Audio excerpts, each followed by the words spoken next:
Do you solemnly swear or affirm that Tonight, the powerful middlemen managing prescription drug access for millions of Americans grilled on Capitol Hill. People are dying because they can't afford their medication, and you all are part of the problem. Pharmacy benefit managers, or PBMs, are responsible for negotiating pharmacy prices with drug manufacturers. They're being accused of profiting by inflating drug costs and squeezing Main Street pharmacies, impacting patients. One survey shows nearly 3 in 10 Americans have rationed or skipped doses of prescribed medicines due to high costs.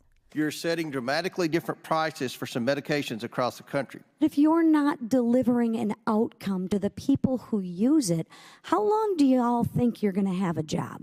During the heated and complicated bipartisan hearing, I feel like the more I hear, the less I understand. Democratic Congressman Ro Khanna pointed to the case of a 10-year-old girl who he says needed Humira to treat her juvenile arthritis, but was denied for 6 months, while her arthritis got worse. They were saying that the doctor needed to prescribe something cheaper. Can you make a commitment today that you'll privilege the doctor's recommendation over the bureaucracy's recommendation? As a physician, I hope you understand this. We value our partnership with physicians. Executives from the 3 largest PBMs, responsible for managing access to nearly 80% of all prescription drugs in the U.S., pushed back on allegations they drive up prices. Last year alone, we saved our clients $64 billion.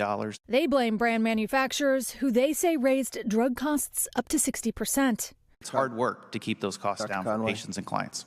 Tonight, a group of bipartisan lawmakers has introduced legislation they say is aimed at cracking down on patient exploitation, one of dozens of efforts to reform PBMs at the federal and state level.